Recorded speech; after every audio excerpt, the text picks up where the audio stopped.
There we go. We're recording this for the people who aren't here. I'm going to guess that Paula and Tavia are going to take note of who is not here of their teams, so you can let me know who to send this to. Just give it another minute.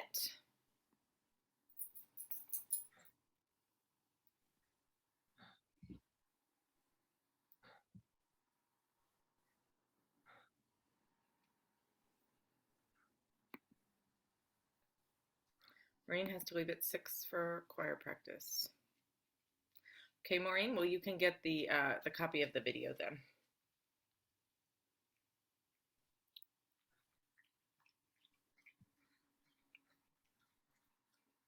All right, we're going to go ahead and get started because as you can see, we have a tight schedule that we're going to keep to today. And if other people join, I will let them in as they join. So hi, everyone. I'm Reverend Jessica. You all know me. My pronouns are she, hers. It's good to be with you all this evening. For our introductions today, you're going to say your name, your pronouns, and a quick, so we're going to do this quick. It's like speed round, okay? You're going to do a quick, super boring fact about you. So, like something that's just totally mundane, okay? Oh, and say if you're a greeter or an usher or both, okay? So, my name's Jessica, my pronouns are she, hers, and my boring fact is I really hate being barefoot at home, and I always like to wear socks, even in the summer at home. I don't like it when my feet feel things. In the ocean, I always have shoes on. Who'd like to go next? Okay, Daniel. You have to unmute. Daniel, he, him, his, and my boring fact is that I am bald. Daniel, greeter, usher, or both? Greeter. I'm sorry, usher. Okay, great. Thanks. Who'd like to go next? Maureen? Maureen, my pronouns are she and her, hers. The minute it starts to get a little tiny bit chilly, I have to wear socks to bed, but I always kick them off in the middle of the night. And I am a substitute greeter. Perfect. Thank you, Maureen. I wear socks to bed too. I'm with you. And they always are off. Yeah. Okay, who'd like to go next? Frank? Hi, my name's Frank. I'm, I guess, both an usher and a greeter. Pronouns he, his, him. Boring, or not so boring, but I don't do well in groups. Gotcha. Thank you. Thanks, Frank. Okay, I think I saw Bruce and Karen with your hands raised, so if you want to unmute, you can share. Hi, Bruce McGregor, him, he, and not so boring. We rented a boat in Provincetown about a week ago, a sailboat. Greeter. How's that? Yeah, We're greeter. greeters. We're greeters. Okay. Karen? Yes, I'm Karen O'Connor. She, her, and I'm a greeter. And I've been in Brewster since 1970. Perfect. Thank you, Karen. Welcome, Tom. We're just doing introductions, name, pronouns, whether you're a greeter, usher, or both, and a boring fact about you. Who'd like to go next? Bruce, the other Bruce. The other Bruce. I'm Bruce Evans, he, him, and I'm a greeter. I've been a greeter for a few years now. And a fact about me is I used to play golf, but I don't anymore. Gotcha. Thanks, Bruce. Okay. She already did that. She already did. Who'd like to go next? Paula?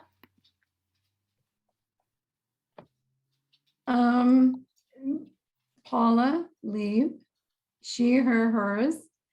Following up on what Bruce said, I tried golf and I was terrible and I gave it up. That was like me with tennis. Thanks, Paula. And you are head of membership. Yes. Yay. Okay. Who'd like to go next? Hi, Rand. Welcome. We're just doing introductions, name, pronoun, whether you're an usher, greeter, or both, and a boring fact about you. A boring fact about me? Oh, are you ready to go, or do you need a minute? Well, yeah, I think I'm fine. So my name is Rand Rickert, and I'm an usher. And it's a boring fact about me. I don't know if it's boring or not. I was born in Milwaukee, Wisconsin. Is that a boring fact? I think it's pretty exciting, actually. But Thanks, Rand. Okay, who'd like to go next? Betty?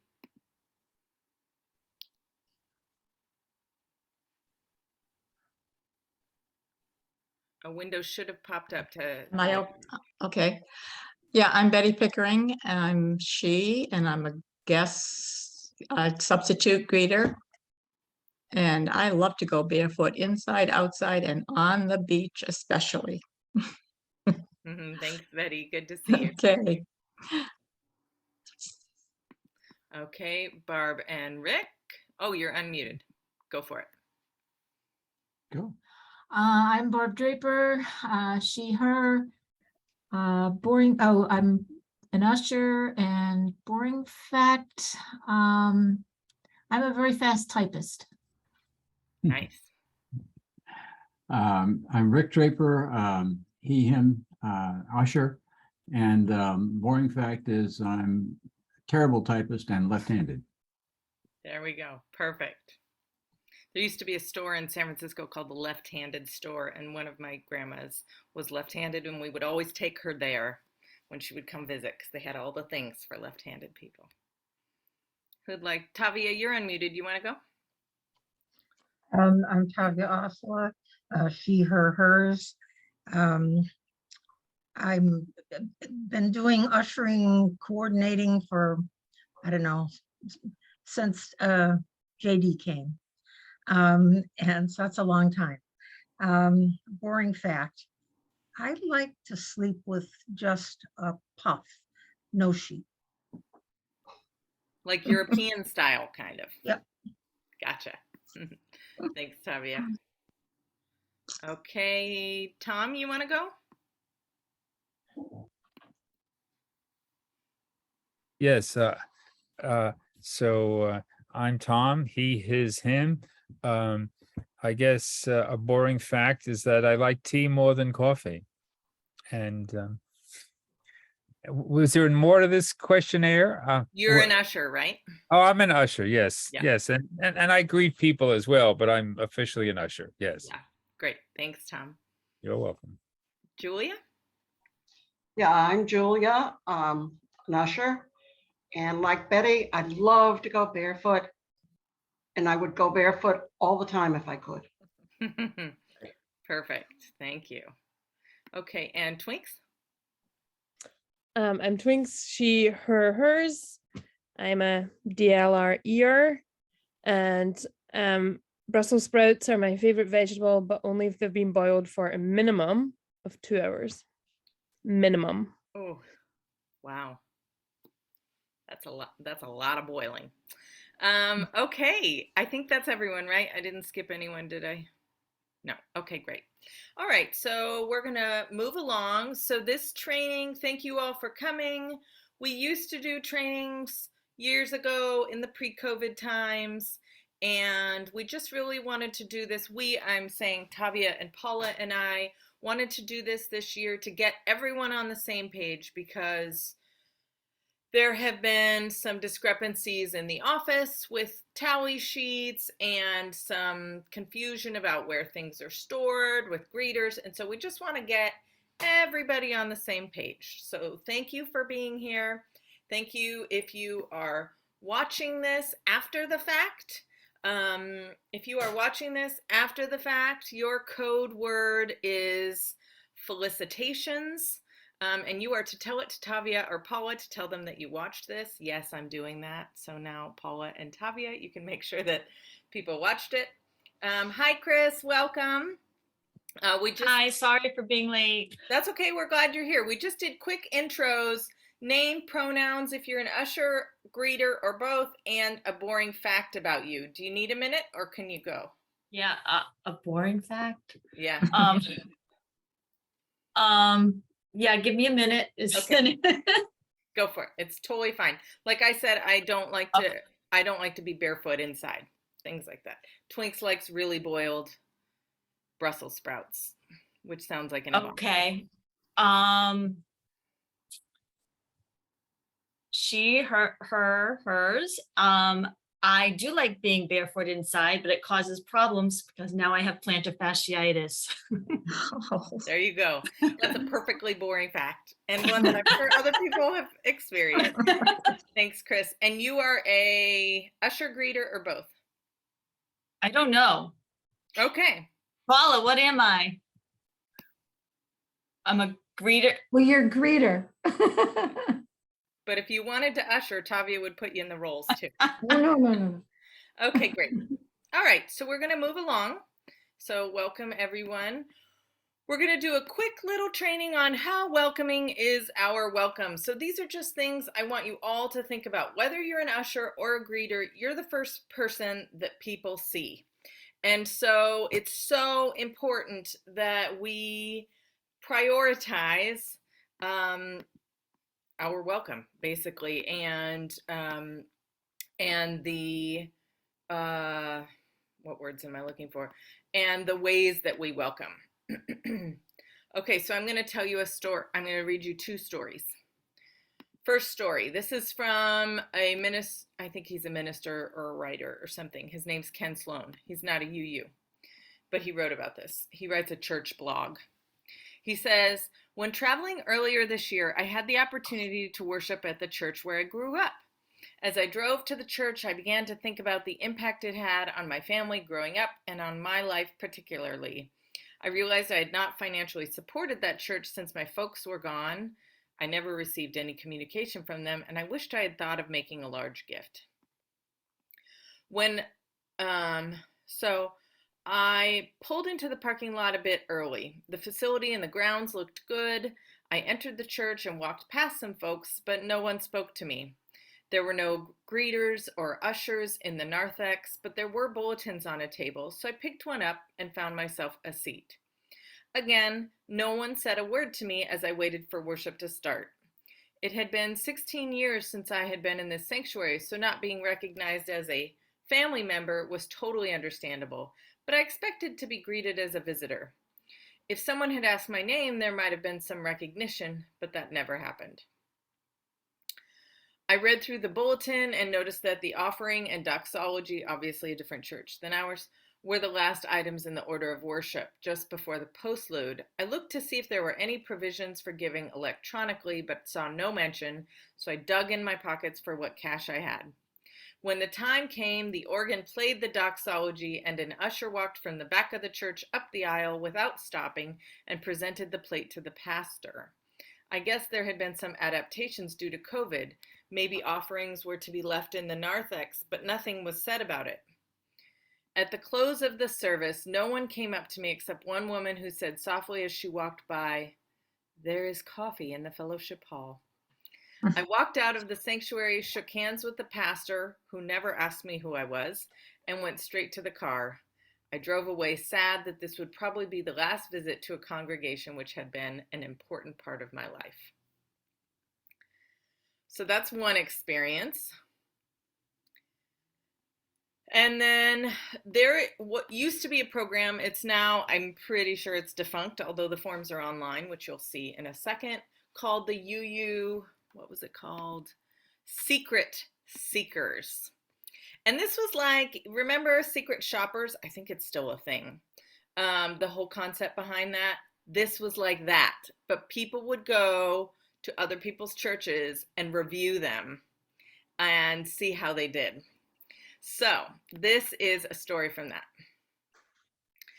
Since all church visits start with finding the front door, not always an obvious thing, that's where our visitors started.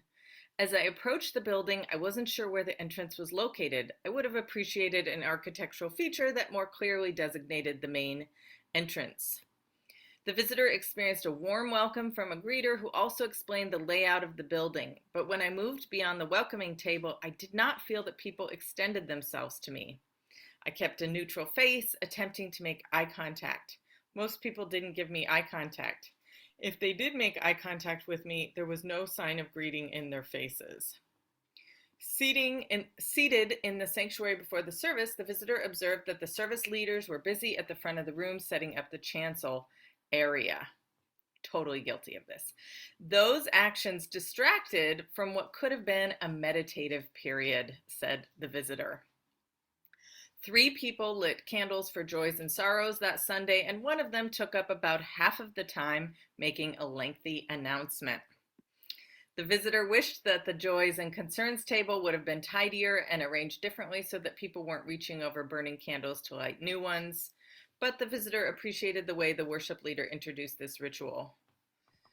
The visitor noted that several parts of the service could have benefited from more attention: a reader who was unprepared, joys and sorrows that went on too long, and confusion at one point with which hymn verses to sing. The visitor gave high marks to the children's story because it appealed to adults as well. After the service, the visitor felt abandoned. I stood for 5 minutes with my coffee, a few feet away from the food table. I got a few smiles, but no one stopped to talk to me. I felt uncomfortable waiting by myself. This was contrasted with the warm connections I had experienced as part of the worship service. I was about to start talking to someone when the greeter arrived, as he had said he would, and began telling me about Unitarian Universalism and the church. He was excited in his sharing of many things. I'm very appreciative that he kept his word to seek me out after the service. So, ushers and greeters, a note: if you meet someone who's visiting, tell them you'll try to find them during coffee hour. It matters. Coffee hour is, I think, awkward for all of us.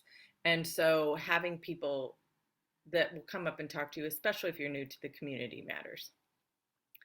Visitors notice the things the rest of us miss. This visitor watched an elderly man struggle with a bathroom door that was partly blocked by another door. Problems such as this often have a simple fix once you notice them. In summary, the visitor gave the congregation an 8 on a scale of 10. I appreciated the effort they are making to build community and a spiritual home. Once I got talking with people, I felt engaged and welcome.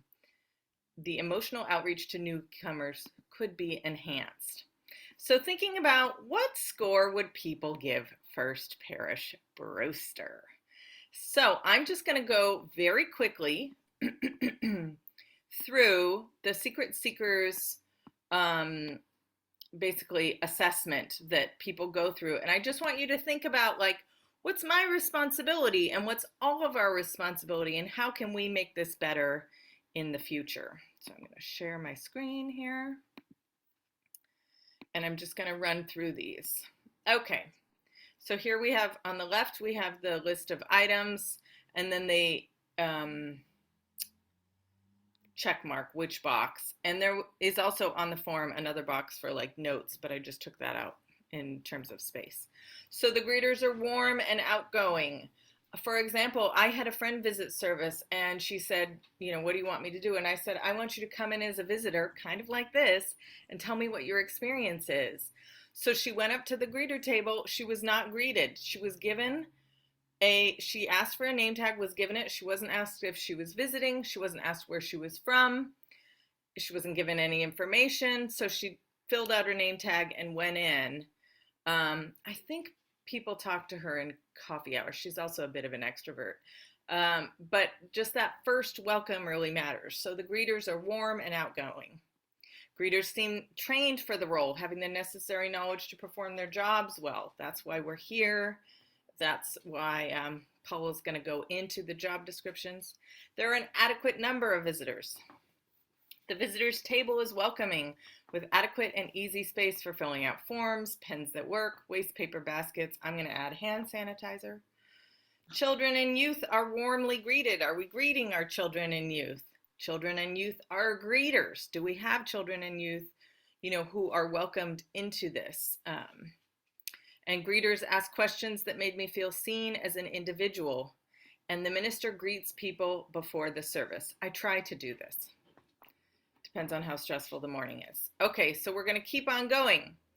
RE greeters are available to orient families so they will know what to expect. So greeters, if you have someone come up who says, we're a new family, you know what to do with them rather than to just say, fill out some name tags and go in. You really know how to do that, which Twinks is going to speak to. Visitors are invited to fill out information cards. We do have those in the pews. I can't remember if we have those at the table as well. Ushers give latecomers an order of service. I see so many people that come in. Not so many. That was a little bit of an exaggeration. I do see people that come in from the chancel and they either go straight upstairs or they go in the door on the right, the door with the ramp, and they go and they sit and they have no order of service because the ushers have already sat down. So just paying special attention to like staying at your doors until a good 10 minutes, maybe even 13 minutes after, to make sure that you, and at the doorway, not like inside, because then if you'll catch people if they go up. Visitors are given some bundled information about Unitarian Universalism and the church itself. Ushers help latecomers find their seats. This is something I feel like we could really improve upon. Often I just see people sort of, the look on their faces looks like they're kind of wandering aimlessly into the void if they're late, trying to be as unobstructive as possible. And if ushers can confidently come often on my right, your left side of the church, there's a lot of openings, so can come and help them. That would be helpful. Everyone's wearing their name badges. Entrances are well marked and unlocked before the service, and greeters and or ushers are stationed at all the entrances. And then this is just quickly going over first impressions. The outdoor areas are well tended and tidy as if they are expecting company. The indoor areas are clean and neat as if they are expecting company. If you see clutter, don't expect someone else to clear it up. Like if we can all help, churches attract clutter. Like insert another phrase here. I can't even think of anything right now because it's the end of the day. But we're like a magnet for clutter. It just appears. Above the coat rack is one of the prime places that things just magically appear. And every week I'm like, Dave, can you get rid of that stuff? So just keeping, like, looking at the pews, looking at the state of things. And if you notice clutter, doing your part to help keep it picked up. All public areas are free of clutter. All restrooms are well marked, clean, fresh smelling, and adequately stocked with supplies. The feeling of the space is welcoming and makes you feel at ease. The building feels safe. Okay, and then after the service, people sitting, and this is like the whole congregation needs to work on this. Those sitting next to visitors, escort them to coffee hour. Coffee hour's family friendly with drinks and snacks for all ages. Quieter spaces are available for introverts and the hard of hearing. This is hard in our parish room because it's just really, the low ceiling makes it really hard for people who are hard of hearing, and also the masks. Ministers and RE professionals are visible during social hour and spend time chatting with guests. Lay leaders make a special point of interacting with guests. I try to tell the board to do this. You were approached to participate in another church activity, so you were invited to something. If you're visiting, it matters if people say, hey, we have a potluck this Saturday, do you want to come to it? Things like that. Give them another opportunity to engage. Members make a point of talking to you during the social hour and were friendly and welcoming. Still after the service, information is offered about our adult, youth, and children's programming. We could improve on this area, I'm going to say. I would give us a could be better. All visitors are invited to sign up to receive the newsletter. That is on the little card that's in the pews, which I can't remember if it's on the table or not. Visitor information sessions are held after services at least twice a month. This is something we're going to be starting once a month, but we will be holding these. So that will be another thing that you can point people to of, oh, if you're visiting, we have this. Paula and I are meeting tomorrow to talk about it, so stay tuned for that. Visitors are neither ignored nor pounced upon, regardless of their apparent age, race, class, or gender identity, but treated warmly as would be a guest in your home. Visitors are invited to lunch. That's a little, for COVID. Family-friendly space is available. Members are socializing rather than conducting church business. I would give us a could be better on this. And I'm just as guilty as anyone else. Meetings are not immediately scheduled after the service. I think we're pretty good about that. And then that's just a blank form for other observations about the social hour. And then I have one more thing to share with you, but I'm going to take a brief pause because that was a lot of information. Does anyone have questions, comments, concerns they want to share? Bruce McGregor, and then Maureen. I always worry about saying too much to people when they come in because I might not recognize them. They might be a member of the church and I'm treating them like they're a visitor, and I don't want to end up with an embarrassing situation. Yep. So,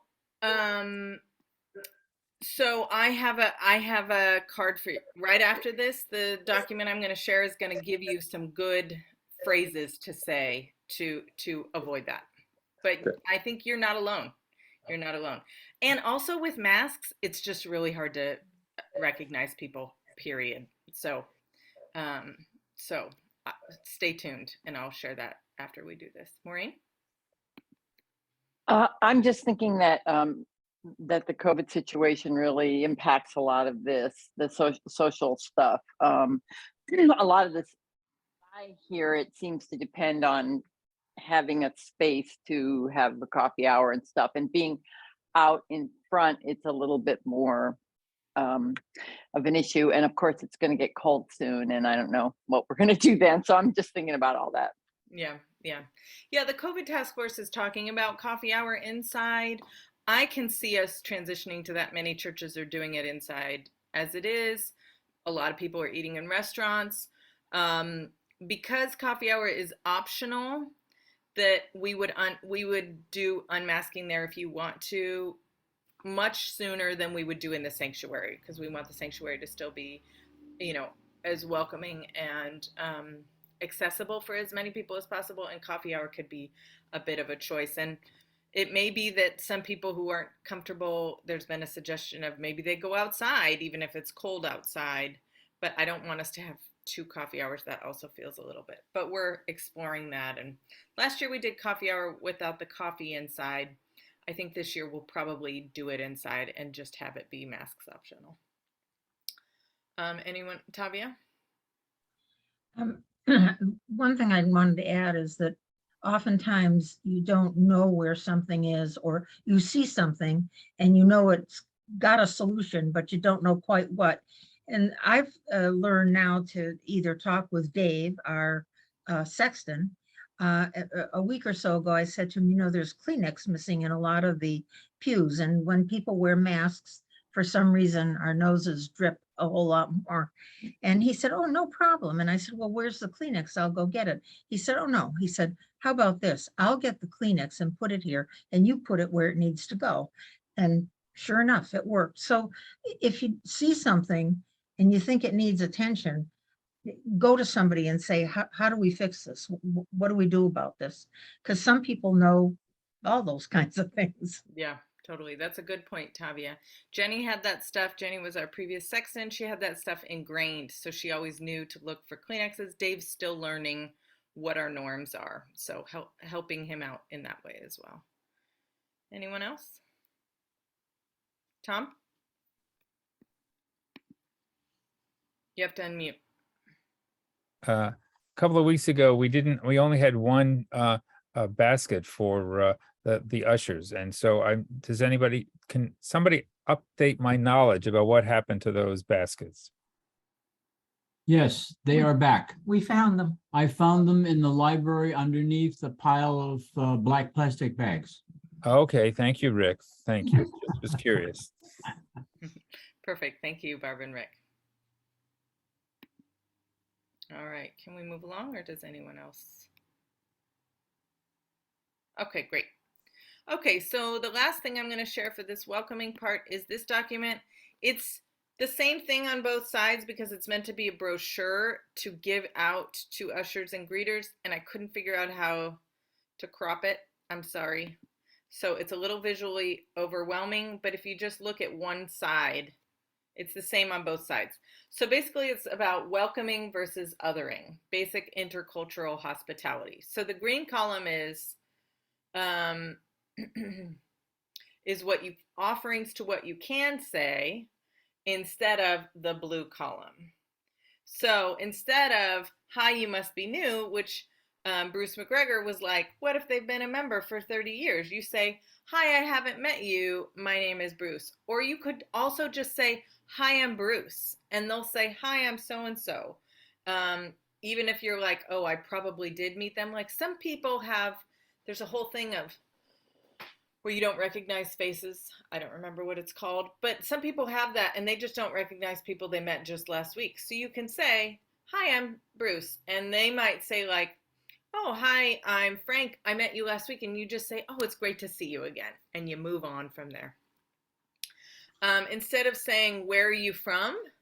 You can say, welcome. And then they may just offer up.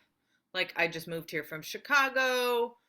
And then you can say, what brought you here? So don't automatically go with where you're from, especially if someone has an accent or maybe looks different than our norm. I think it's a cultural norm to connect on that, and it's a way of othering people that has been problematic.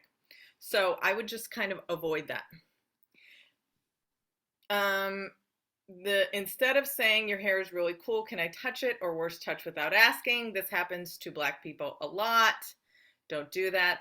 You can say, what a lovely necklace. Is there a story connected with it? Or, you know, just finding a way to connect that is not about you're different than me and different than the norm here. Instead of saying, come meet our other transgender person, or come meet our other Spanish-speaking person, or come meet our other young adult, you can just ask, is there any kind of group I can connect you to? We have a wide variety. And then let them ask. If they're like, I'd really like to meet other LGBTQ people, you can say, well, like 2/3 of this congregation, no, I'm joking, but serious. But like ask if there's any group you can connect to rather than making an assumption.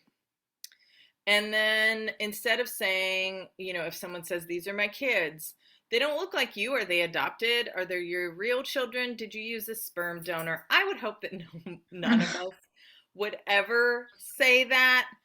But if we had a parent who was a person of color who came in with a child who was white, I could see someone saying something about them being adopted. I actually watched this TikTok with this mother who is Black, who is partnered with a white person whose baby looked very white. And she said the sheer number of comments she gets is ridiculous. So we never want to, we just don't want to ask. And so another way you can say is, what lovely children. May I introduce you to our director of religious education and Fine Twinks, or whoever the CYM representative is that day. And then instead of asking, what college did you go to? What do you do for a living? You can ask, what did you think of the worship service? I love the story. Or if it's before the worship service, you can say, what do you love about worship? Or what are you looking for? Something like that. Instead of saying, I see you have a disability, here, let me help you, you can say, please let us know if there's anything we can do to make your visit better. So if they're coming in a wheelchair, they are going to need help moving. What our wheelchair cutouts are the 2 chairs that are like 2/3 of the way up on either side. If they come in a wheelchair, the only ramp door is, if you're facing the church, the one on the left. So you can say our ramp door is over here on the left, or if they come in the parish door, and then you can say, let me just move a chair for you so that you can use the wheelchair cutout. Other than that, I often see, please let us know if there's anything we can do to make your visit better. For people who are like struggling with steps, sometimes I will tell them the other side is a ramp if that's easier, because they just don't know. It's not clearly, I think there's a handicap access sign on that door, but it's not that clear. So sometimes I say that, but for the most part, just offering help. Okay, was that helpful? Would any of you say no if it wasn't? You're naughty. Hopefully. Any questions? Tavia. Just, excuse me, one other comment in terms of handicapped accessibility, that if someone has come and maybe come more than once and is handicapped in some way, we can reserve a parking space in front for a handicapped person. We did this for years. They would just call in before Sunday morning saying, I am coming. Would you save a space for me? And we had little signs that put out there saying, Osceola here, you know, somebody else here and somebody else there. And we can do that again if that becomes necessary. Yeah. I often will say to people, you know, you can park out front, and they'll say, well, I don't want to take a space, but we really want those spaces to be for people who need it. So, so keeping a priority to keep those spaces open for people with disabilities is key. And if people say, oh, I have such a hard time walking up those stairs or up the hill, to say, you can reserve a space, just call Tavia. And that's what they're there for. Okay, anything else? All right, thank you all. We'll move on to Twinks. Thank you. I was laughing at some of those statements because I've heard a couple of them, and I was a DRE in another UU church briefly for a while. And I have a funny story about that. I'll tell you, anyone that wants to hear it another time, because we are on a time schedule here. So welcome to the children and youth section of this evening. I just wanted to share a couple of helpful things for welcoming our children and youth when they come back, hopefully next week, but definitely on the 18th. We are expecting to be running 4 programs in the morning this year. So there's going to be hopefully a lot of folks around. And we've had some different things pop up over the last few years, just in terms of welcoming. So I think most of you know we have that sort of section in the back left-hand side. And that is an area that families can use, but it's pretty small, 1 or 2 families in there and it's full up. And I think there's somewhat of a misconception that's the only place families are welcome. So I want to make clear that that's not the only spot for families.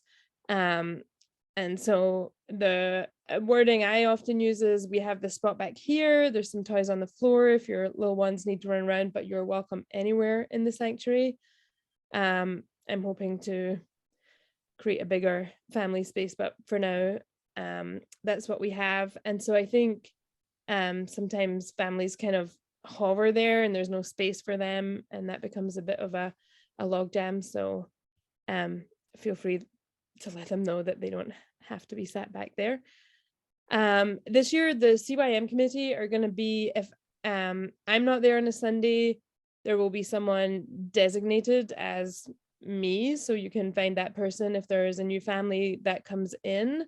But they're all going to have purple lanyards on that say CYM committee, so they should be easy for y'all to spot, and anyone on the CYM committee will be able to answer questions about when a new family comes in. So you shouldn't really have to answer any of the real questions that families will have, other than find a CYM member. The teachers will have on another color, so that's another person you can connect them with. Mostly when families come in, they want to know where the bathroom is immediately.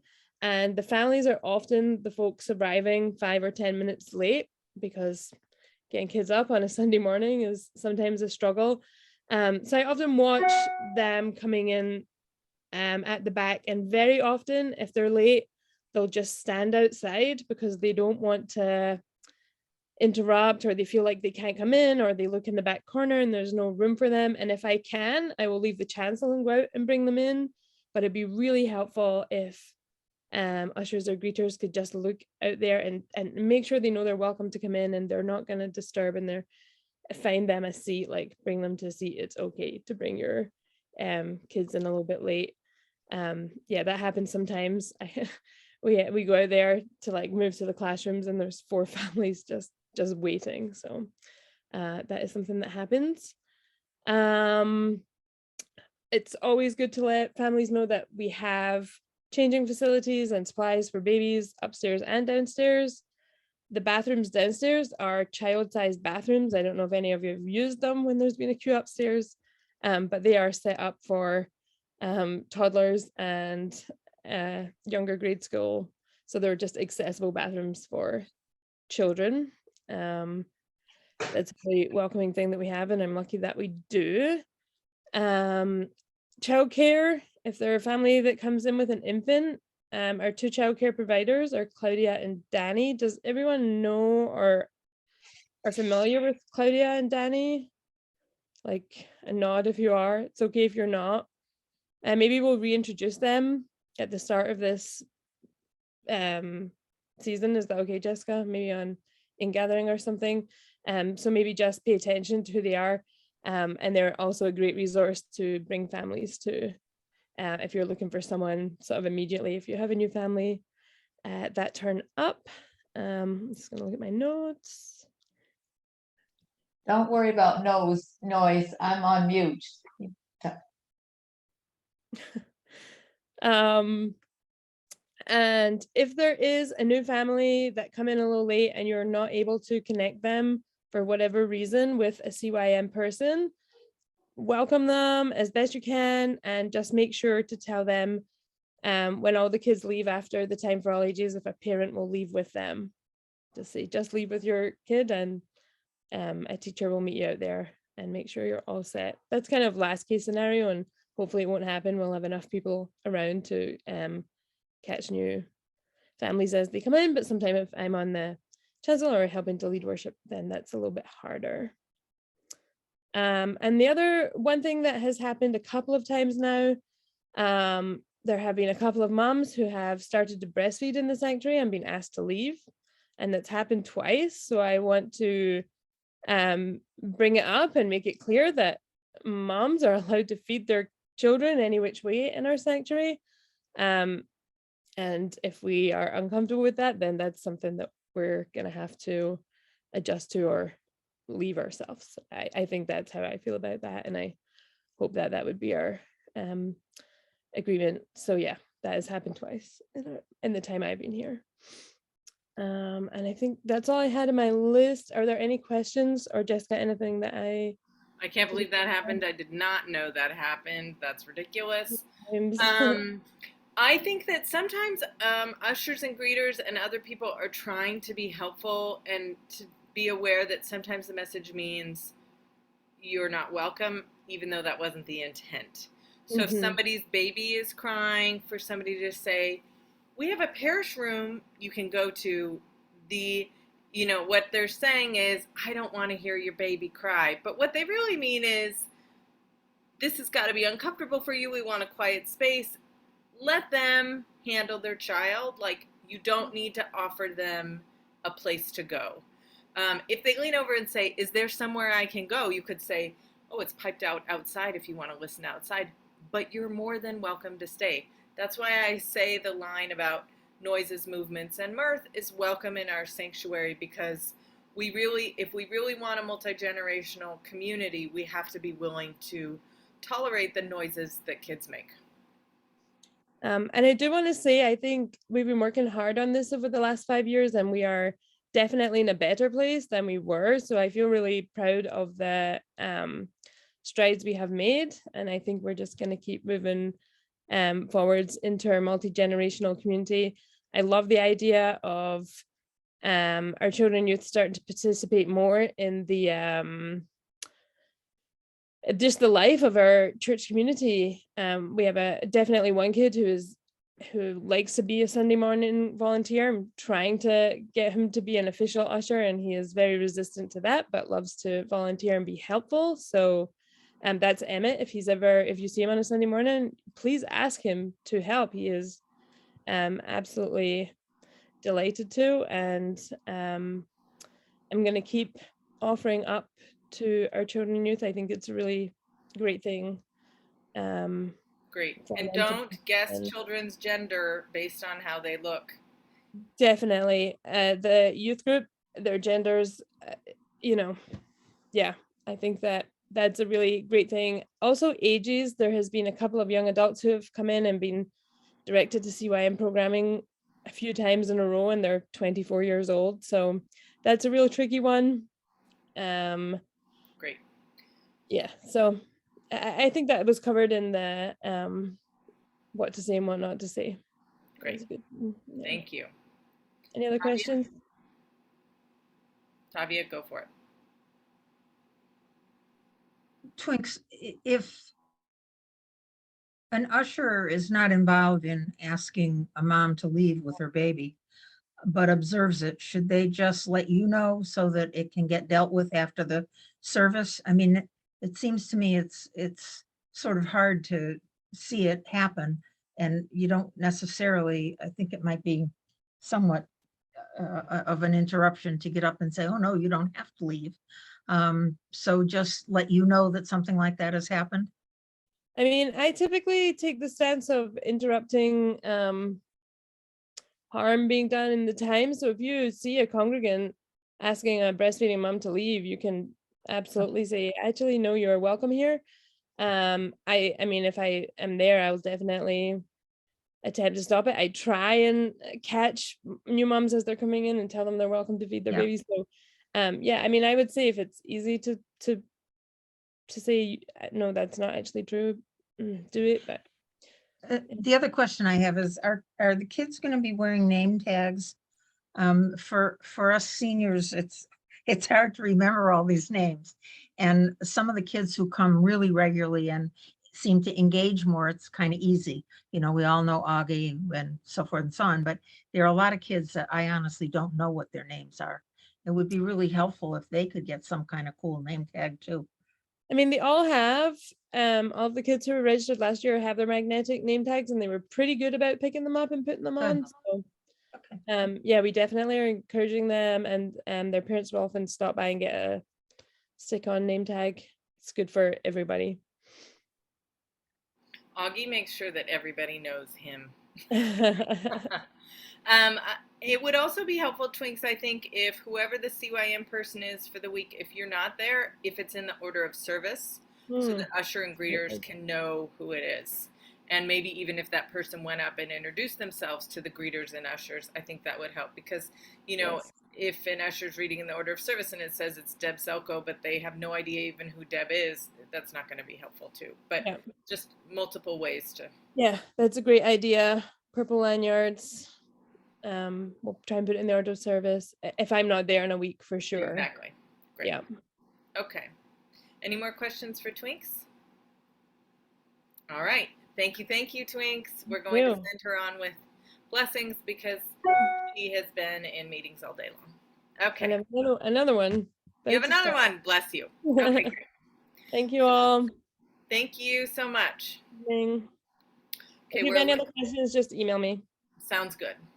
Okay, we're a little over on time, so I'm going to speed through safety policies. I'm going to go through each one and then ask for any questions after. Real quickly. Okay, but safety is important, so not that quickly. Okay, so the first one is fire safety. So for fire safety, the key points being no chalice or candle should be lit without somebody in the room, an adult, not a kid. Any group planning to host an event with fire other than candles, like a Yule log, fire pit, tiki torches, they should submit a request to the admin and finance director.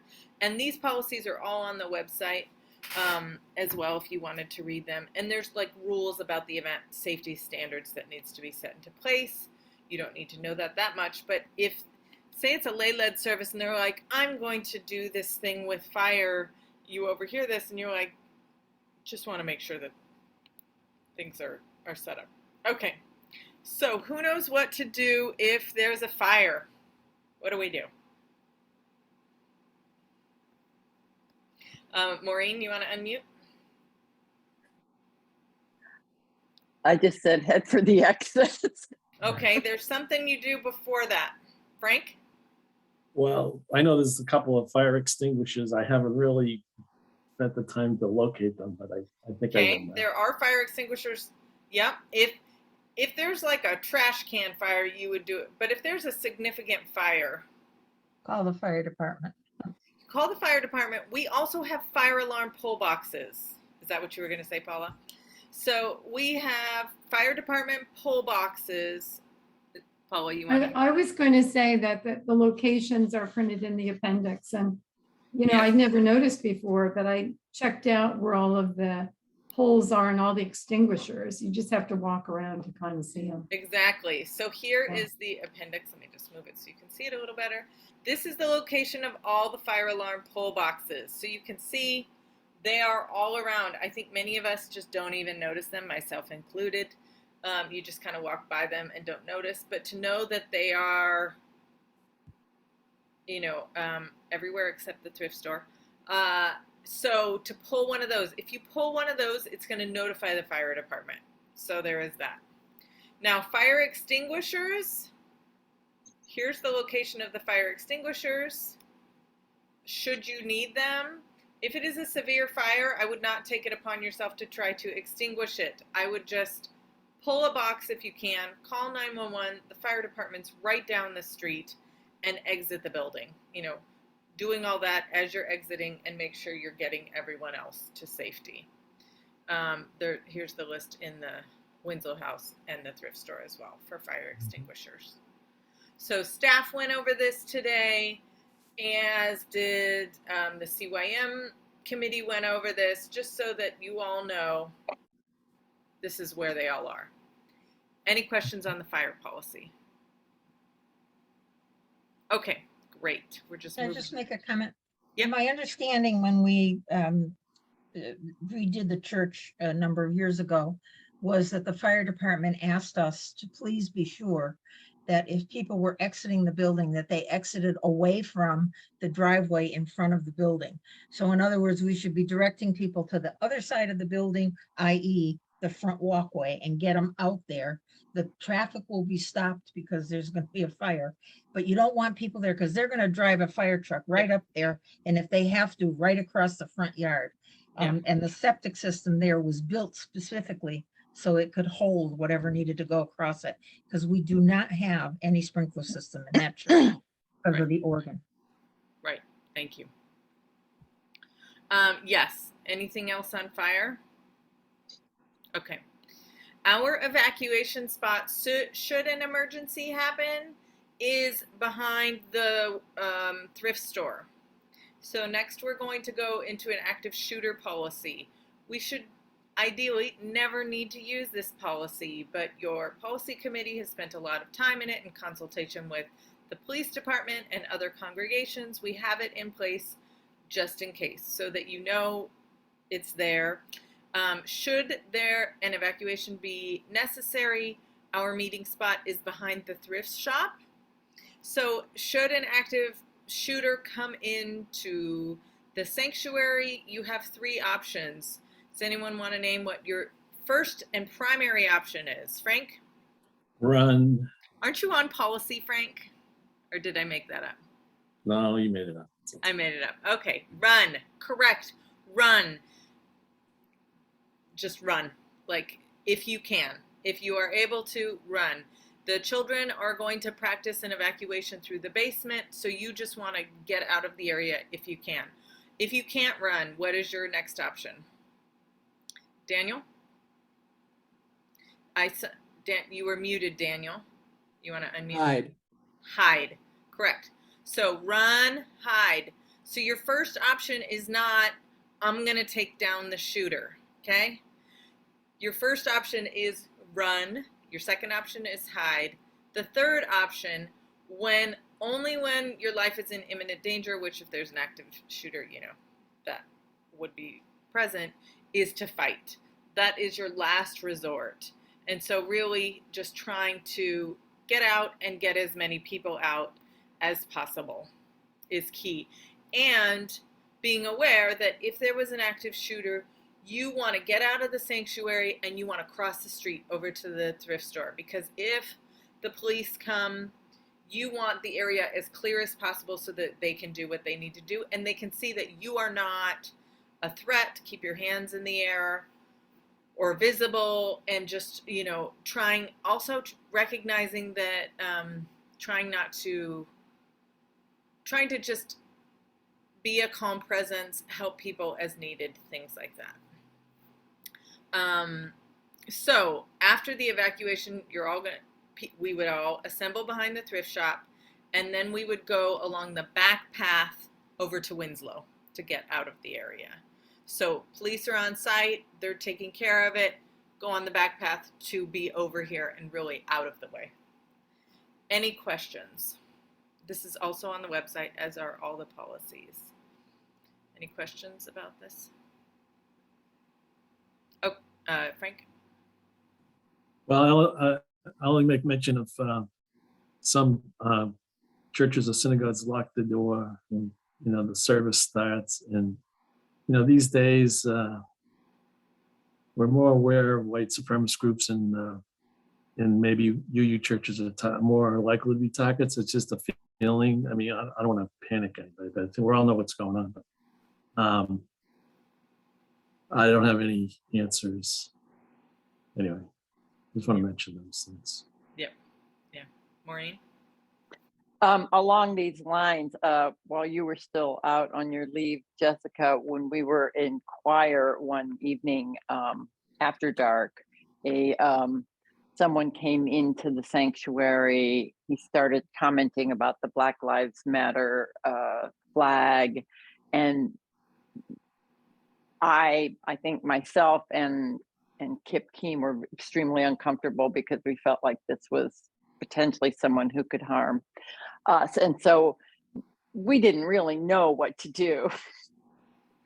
And so I think, you know, in these situations, you think, I mean, if someone comes in as an active shooter, you kind of know what to do. But when someone comes in and they look like they could be threatening and you're not really sure, it's hard to know. It's true. It's true. And as a result of that, now the doors are locked for choir at night.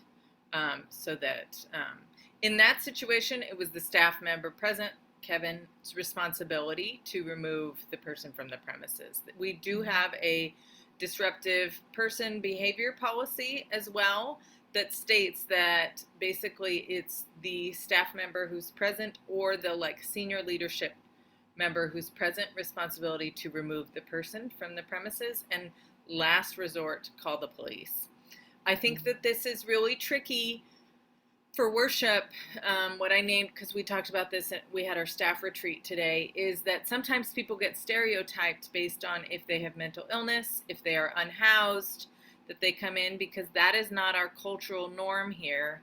I talked about this church I used to go to in San Francisco called Glide, that it was their cultural norm to welcome in unhoused people, people with mental illness. So there was someone like 2 pews away from me who was having a full-on conversation to himself the whole entire service. It was so distracting for me because that is not my cultural norm, but it's theirs. And so in worship, thinking about if someone comes in and they, and they appear, dirty or different, or like they may have mental illness, it doesn't mean instantly that they are an unsafe person. It means they get the same welcome, and we just keep an eye on them. But we hope that they get the same welcome that anyone in our community would be, as opposed to someone who comes in and starts sort of making inappropriate comments. I would go get a staff member. If there's someone who is coming in and maybe stating some, white supremacist stuff or things like that. Okay, other comments, questions? Okay, last safety policy, and then we're moving on, is, and Maureen, do you need to go or are you gonna stay? You're gonna go, okay. All right, you'll get the last half hour. Well, you'll have to fast forward, but thank you for joining us, Maureen. Okay, last safety policy is medical emergencies. So I'm just gonna be really quick with this. So medical emergencies policy is basically that if we do not have AEDs here, so if somebody is having a heart attack, we do not have an AED. We could get them at some point, but we don't have them. So if somebody drops to the floor, first thing is call 911. I saw Frank say it. Yes, you're going to call 911. The fire department's right down the street, and as is the police department, they will be here in no time.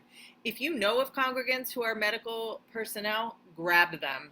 If you don't, call 911 and keep the area clear. Make sure that people are not gathering en masse to stare at the person who is having an issue. If there is blood, do not touch the person. Put on gloves. You should not be touching blood without gloves on. And all medical incidents, and if you use the first aid kit, should be reported to the admin and finance director. Karina each year stocks the first aid kits and also needs to know if something major happens. I want to just underline, this is the importance of using our parking lots like they were designated. So last night we had like 3 or 4 meetings concurrently on the Winslow House grounds.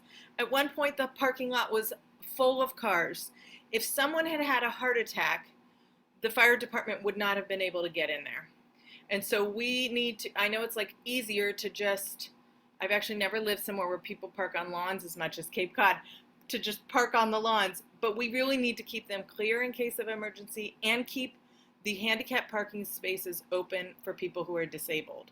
So it may be easy to pull in, oh, we're fine, I'm just gonna be here for this hour-long meeting, but that may be the difference between someone getting the care they need. So I wanna underline and bold that. And then I'm going to show you quickly where the first aid kits are, and then we are going to move along.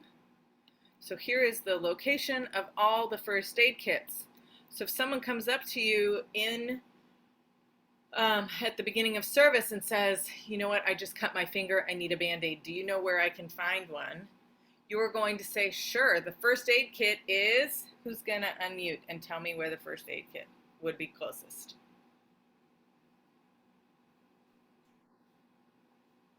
Go ahead and unmute because I can't see you all. Someone tell me. Well, in the sanctuary, there's one on the organ loft. Exactly. Thank you. So you can just tell them, sure, it's right in the organ loft.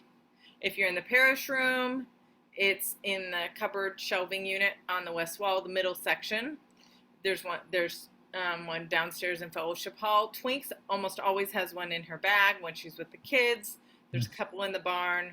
There's one in the kitchen, clearly labeled, and one in the thrift store, so that you know where it is. Mm-hmm. Questions, comments, concerns? Tavia.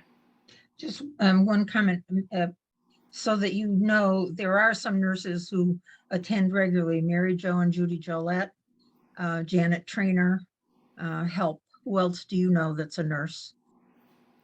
We did have a doctor at one point, but I haven't seen him recently.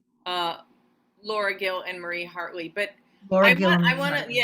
I want to not rely on that because it also assumes that everybody knows who these people are.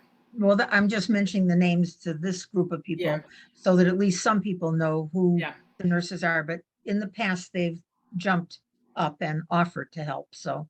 Great. Thank you. They do. Yeah. If one of our medical professionals sees something, or if there was a car accident down the street one of my first years here, and like Laura Gill basically like sprinted across the street to go help. So they will help, but really trying to keep the path clear so that medical professionals can get in there. And if someone drops on the floor during a worship service, there's going to be a commotion that happens around them in those pews. My job at the head of the sanctuary is to keep the rest of the congregation calm. So I will not go over. My job is to keep everyone calm. So I would probably say something like, it looks like there is something happening over there. What we're going to do now is we're going to sing a song, or we're going to pray and hold this person. And I'm going to trust that those people over there have already called 911 and are waiting for them to come, so that I can keep the rest of the people from panicking and all trying to go see what's happening.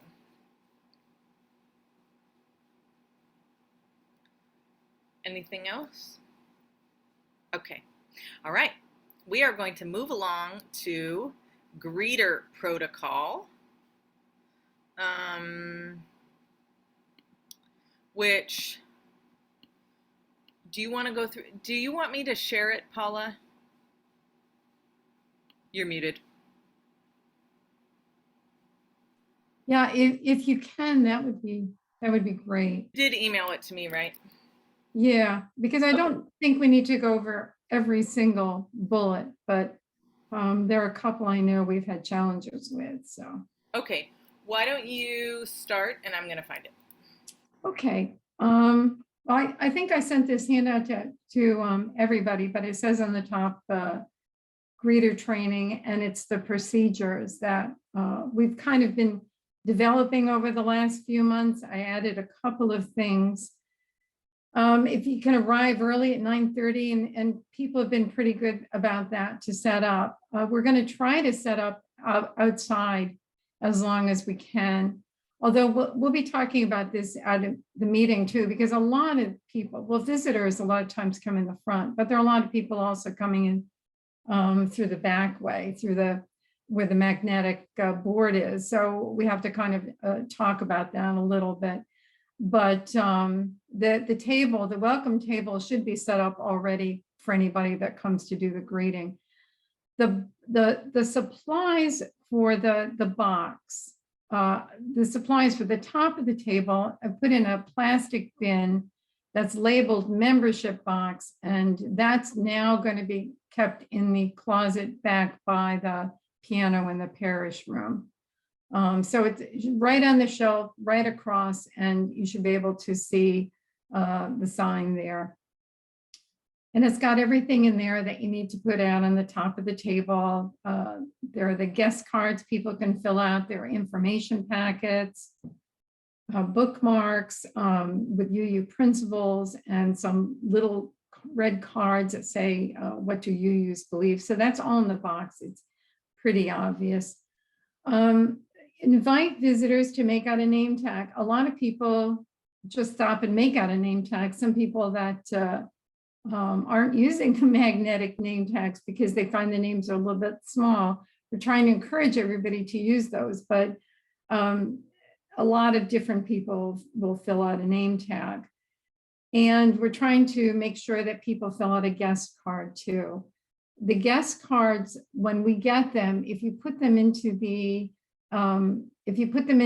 offering basket, they go over to Cove, and then we can add the information into Breeze. So that kind of starts the process of getting to know the people that are coming in and being able to communicate with them. So we really want to try to get them to fill out a guest card. Let's see. I'm not sure that we've always done this, but I think it's a great idea to give a quick orientation to the sanctuary, where the sanctuary is, the bathrooms, the classrooms, and invite people to stop after the service for the coffee hour. If anyone wants more information about UU, I don't know if you've noticed, but we hung the pamphlets back up. They're right beyond the magnetic name tags in the coat hallway there. So there's a lot more information there in addition to whatever we have on the table. And I've written a little bit there about if a family arrives with a child, briefly outline what's going to happen. And as Twink said, mention about the area in the back, but that they're welcome anywhere that they are, that they want to sit and that they're comfortable with.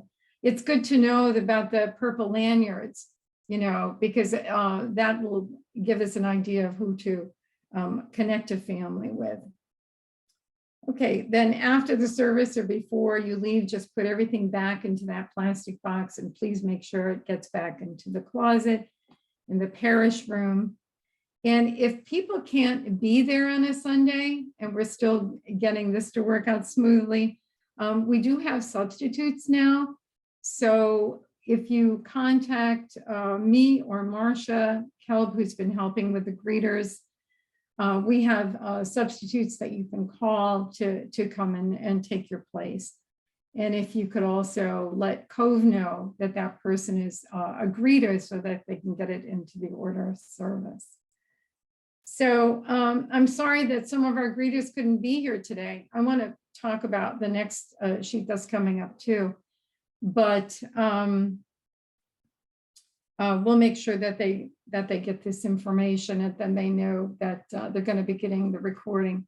So I had gone on the UUA site to see if they had any information about greeters, and they had a couple of really neat articles where they'd interviewed greeters across the country about, what do you consider a super greeter, and giving tips for people that were super greeters. And as a matter of fact, one of the articles was from 2003, and it mentioned Joanne Hush, who's one of our members, being noted as being a super greeter.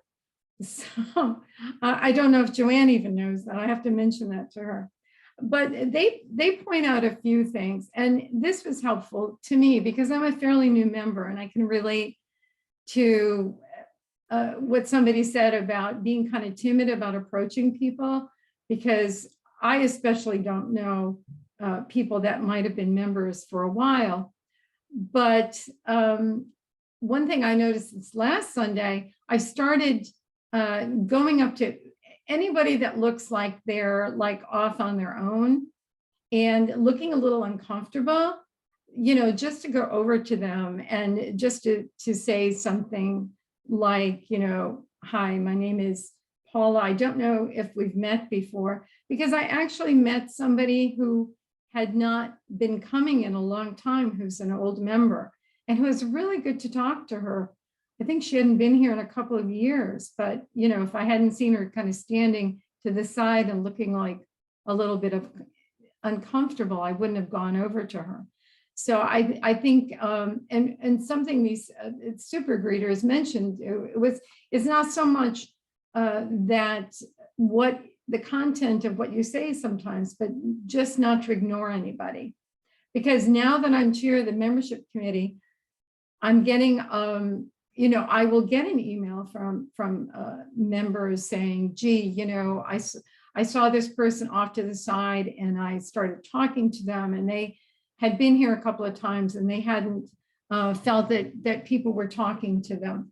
And so I'm starting to hear that, that it's so important for all of us to, I suppose, be greeters and be conscious of approaching those individual people to make sure that they don't feel ignored. And so here are some more tips. I thought, Jessica, are you going to be can you send us a copy of that handout you put up with what to say and what not to say?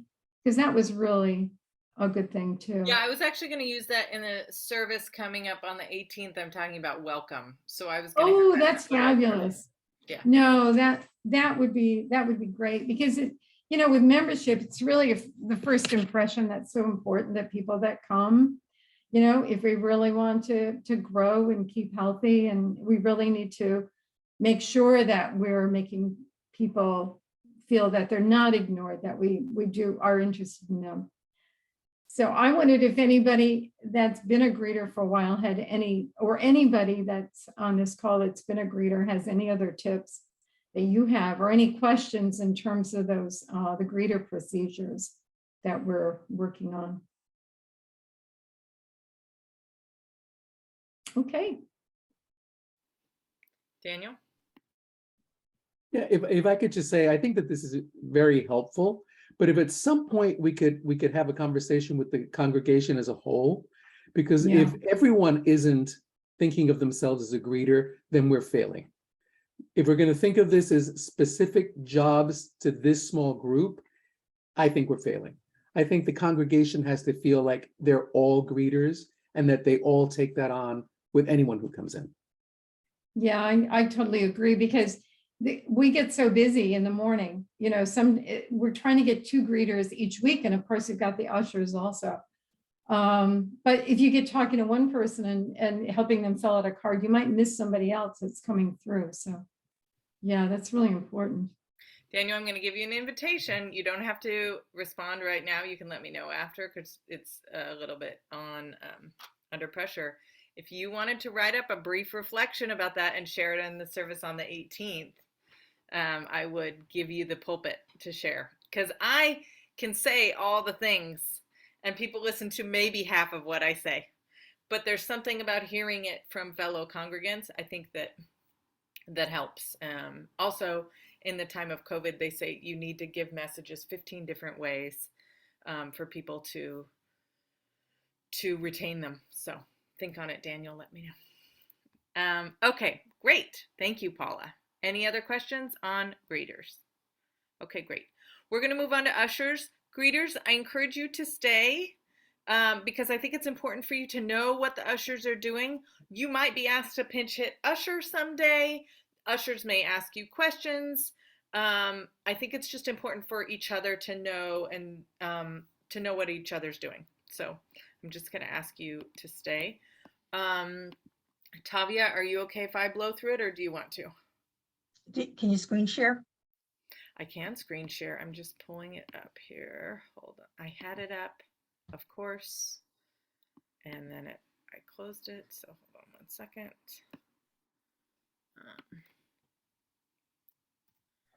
Wait, hold on. No. I can kind of start to go through. Again, we're asking people to arrive 30 to 35 minutes before the service.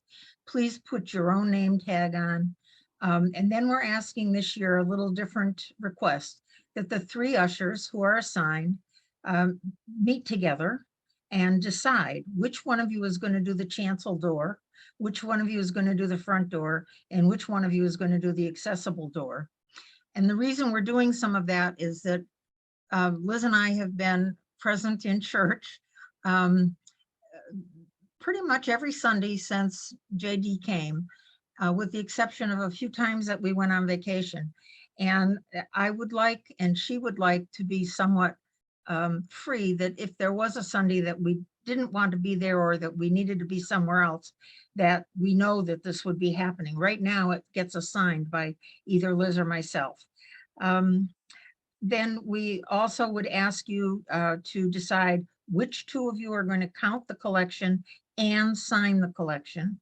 And the UUA and our insurance company says there must be 2 people present when the collection is counted. And the people who count the collection should be the people who take the attendance, and the attendance should be taken prior to the children and the RE people leaving the service to go downstairs. And the 3rd person would then be the food certificate salesperson. Can I just interject, Tavia, real quick? Yep. We're going to go over the forms briefly for the collection at the end of this. I just want to name, I often see there is a little counter thing it should be in the suitcase, a little hand counter thing, but to know it is loud. And so if you are standing in the balcony, which is a great place to count people, and it's a very quiet moment in the service, I can hear it on the chancel. So to count, the best time to count is during a hymn, because you can walk up and down the aisles, you can count, like people will see and know what you're doing. And so so during a hymn, if the choir is singing, something like that. I see Rick and Barb have their hands up. Go for it. Yeah, I got a message from you once when I was using the clicker in the on the balcony, and I think it was during a soloist performance. Yes. Yeah. So what I did was I actually went on. I downloaded an app. It's a free app called Counter, and it's on my phone. And I just have to touch it, and it makes no noise at all, and I can just kind of keep my hand at my side. So I would suggest that that people do that rather than using that noisy clicker. It is noisy, I know it is. Yeah. So and I don't hear too well, and I know it's noisy. So yeah. So anyway, that's what I'm using from now on. So anyway. Great suggestion. Thanks, Rick. Good. Daniel has his hand up. Oh, I'm sorry, didn't see it. Go ahead, Daniel. You're Yep, and muted. mute. Sorry, a dumb question. I don't know what the accessible door is. The accessible door is the door when you face the church on the left in front. And the other accessible door is the door that enters into the hallway between the church and the parish room. Those are the two doors that have ramps. So you know how the door on the right, Daniel, has that very awkward step that every time I see it, I'm like, why couldn't we get a better step? Yes, Not accessible. The other side has a ramp. got it. Thank you. Sure. Yep. Good question. Okay. All right. You want to keep going, Tavia? Yep. The person who is going to sell the food certificates should keep the food certificates with them during the service. If you feel uncomfortable doing that, then you can leave them in the black box up in the organ loft, but that means that you have to step in there and pick them up on your way out to sell them. And that would, we'll have to work something out if we move inside. Ushers should locate the collection baskets before the service begins, but they should be where they are always supposed to be if the ushers put them there at the end of the service. I think what sometimes happens is some ushers don't take them from the library and put them back in the back of the church. Sometimes it's just that other people use them for other things. Can I just interject real quick here? Yep.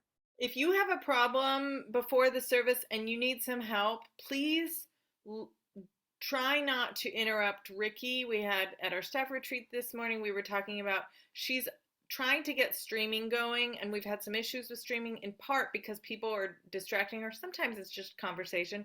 Please leave, if she's up in the organ loft trying to get things set or doing a sound check, just leave her be before and right after the service, because she also has to stop the stream. So give her a little space. You can ask Dave questions. You can always ask me or Twinks. If it's questions about church life outside of Sunday morning, hold it and email us. Right.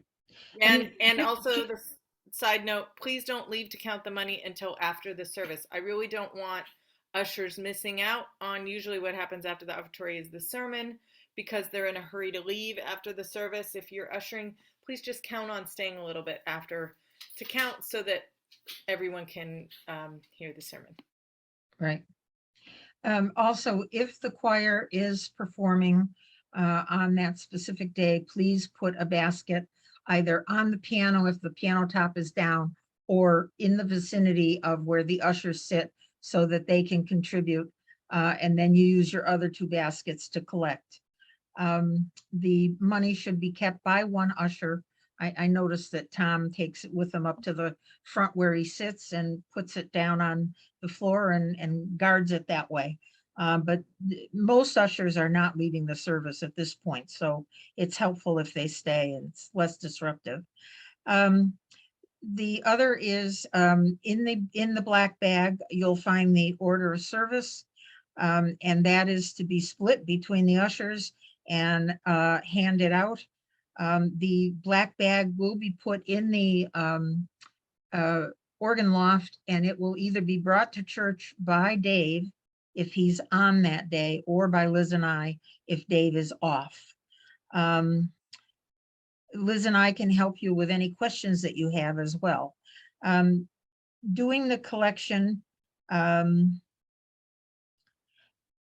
doing the collection, the blue collection envelope that we put the final results in is always placed in the library on the table, so that when you exit, you go right there, close the door, and count the money. I'm just gonna pause, Tavia, because we're kind of jumping between end and beginning here. Just to make sure you're at your positions at the door at 9:35. People are starting to come in. Sometimes we're a little loosey-goosey. Sometimes visitors come really early, to just make sure that you're there. You're not having long conversations with people. Right. You're welcoming people. Please tell people to put on masks. Oftentimes, staff Uh, members have to come off the chancel to go tell people to mask. I think, the ushers, maybe they're telling them and they ignore them, or maybe they're just not like figuring they'll put it on, but please remind people to put on masks. And most importantly, please help latecomers find seats too. And then if you're, oh, you want to go? I was going to go to the Well, door. I think you're covering some of the things that we're coming to. Okay, go for it. Okay. The most important thing is, as Jessica has already stated, you're the first person that they see at the door oftentimes, or the second person. The first person is the welcome person, and you're the second. A warm welcome. Please keep the conversation to a minimum so that people can enter the sanctuary quickly. Please remind people of masks. Please remind people of name tags. Give them their order of service. If they need direction in terms of finding a seat, please help them. The usher that's at the chancel door has the most, the usher that's at the accessible door has the most freedom in that very few people come in that door. So I charge that usher with looking around and helping people that they see sort of looking for seats or missing a name tag. And I agree with Jessica. There are some people in church that you literally have to go down and either hand them a face mask or ask them to put it on properly. And that still is happening. If you feel uncomfortable doing that, then please come and get one of us to help do that. Especially the mask, it's really critical. Help people find seats. And usually there are a lot of seats on the left side of the sanctuary. Now, closing the door to the door at the chancel when the minister starts the welcome. Ushers at the other front doors, in other words, the front of the church, should stay in place for a good 10 minutes after the service begins. People have gotten the message that the chancel door closes, and so they go around to the front of the church to come in. But when they come in at the wrong time there, they can interrupt a quiet time, they can interrupt a meditation, they can interrupt Jessica speaking or a prayer. So pay attention to what's happening in the service before you allow those people to enter. Jessica, jump in on, yeah. Go ahead, jump in on that. What we didn't put in here was that the doors to the plaza, those can be open for those first 10 minutes. After that, if you close them, I frequently during the opening hymn will go close one because our air conditioning is going out, or in the winter we'll lose heating. So those can be, I mean, obviously if it's like freezing outside, they're not going to be open. But during now when they're open, and as long as we can keep them open for 10 minutes and then close them. It's also a good way to peek out and see if anybody's waiting out there. And we want them closed because it's very noisy, because we could be in the meditation and a loud truck can drive. It's noisy, and also like Right. heat and energy. Right. The others we mentioned before, please be sure you count before the teachers and children leave, and be sure to count the people outside as well. And in the past, ancient history, we didn't use clickers. I mean, I think some people just like to count the congregation and they don't necessarily want to use a clicker or need to. If you want to use the clicker, it's there. I think the idea of the app is great, and I can write that up and let people know that that is available. The collection should not start to be taken until Jessica announces, please start the collection. So she is speak. Oh, sorry. Go ahead. We just skipped allow seating until the meditation prayer. If you see someone come in and I'm starting the meditation prayer, can you just go stand with them and say, if you would mind just waiting to be seated until after this, and then seat them during Spirit of Life. It's just really distracting to people when people come in. Okay, go for it. Sorry, Tavi. Sorry, my dog is digging a hole in the leather chair. Oh, fun. When you collect the baskets, or take the collection, be sure to pick up the basket at the piano. And all the baskets can be dumped into one, and one usher can hang on to the collection until it is counted after the service. Food certificate person should leave the sanctuary very quickly at the end of the service and head outside for that table, because there are people who head right out. Last week we sold over $1,000 worth of food certificates. So I think some are slow, but as fall and winter come, people do start to pick up and buy them again. The other is, if you can't serve on a day that you're scheduled, would you please try to swap with somebody?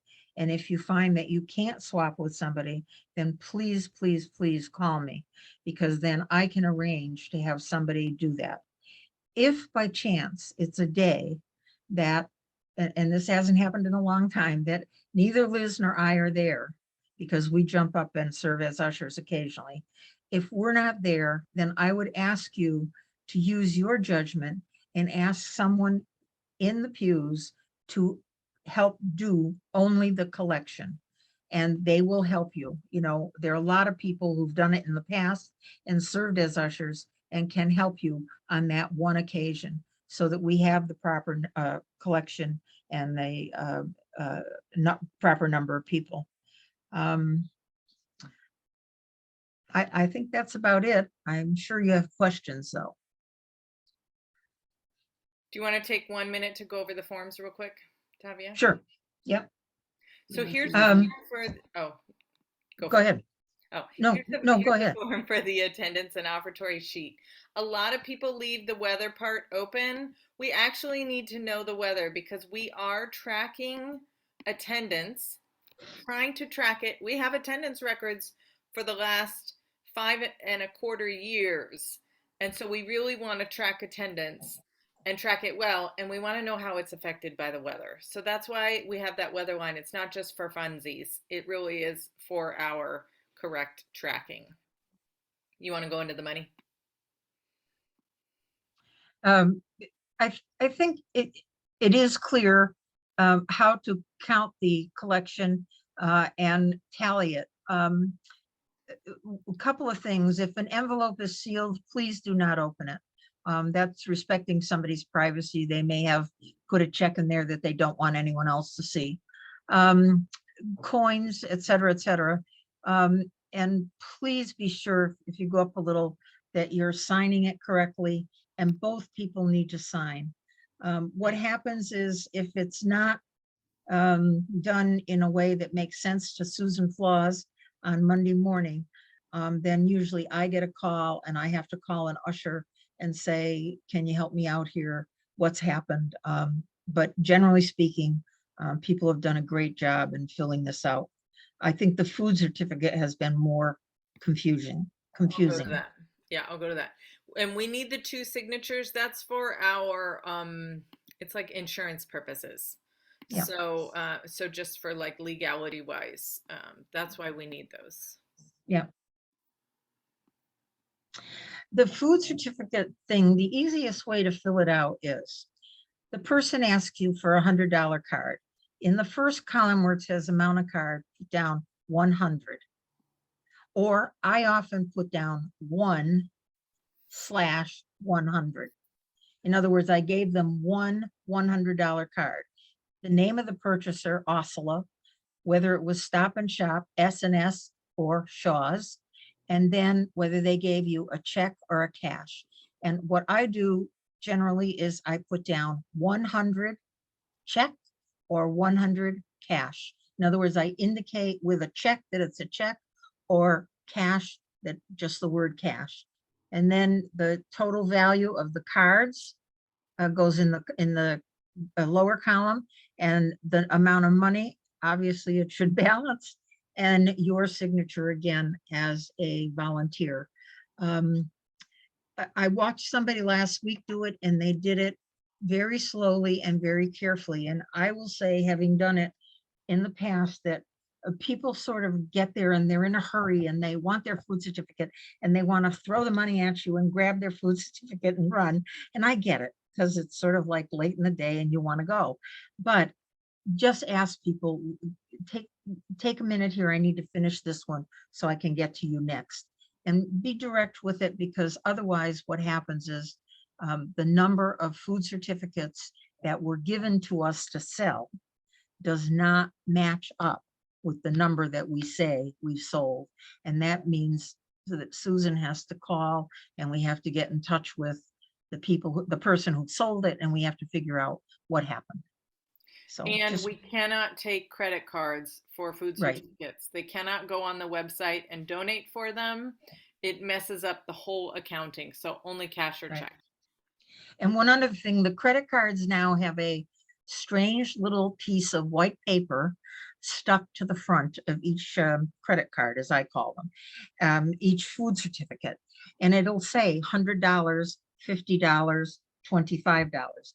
Do not take it off, and do not encourage people to take it off. It's the only way they know how much that certificate is. The certificates now are saying things like 25 to 150. You go into the store and you don't know whether you've got a card in your hand for $25 or whether you've got a card in your hand for 150, unless the little white label is on. So the other day I saw a couple of people picking it off. And I said, no, don't pick it off. Leave it on. Leave it on. So, and I'll try to be out there a lot to, support people in doing it, because it does get busy in the fall. Thanks, Tavia. Yep. Any questions?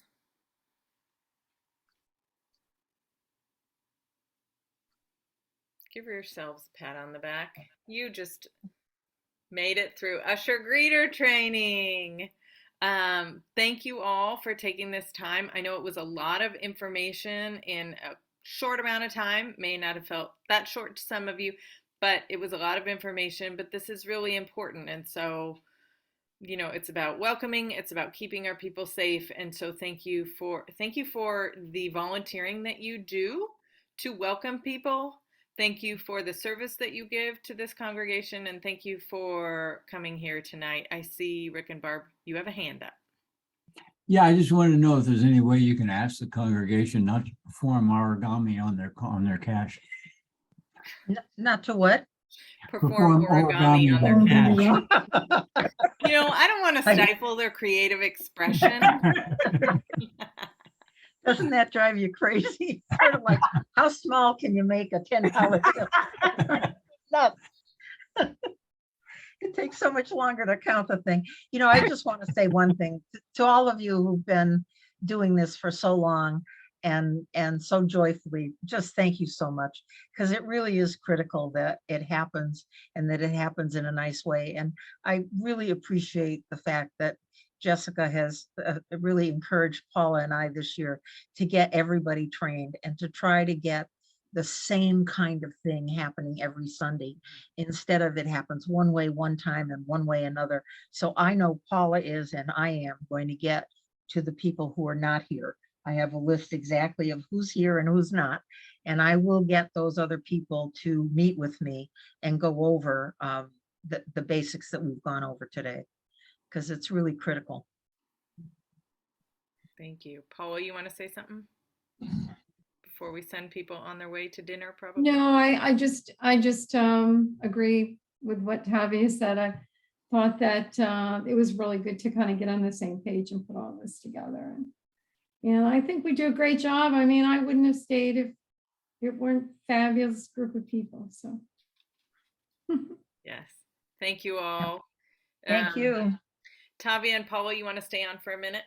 Sure. Okay. All right. Thank you all. Have a good night. Thank you, Jessica. Bye. Tavia. Thank You you, Paul. too. Thank you all.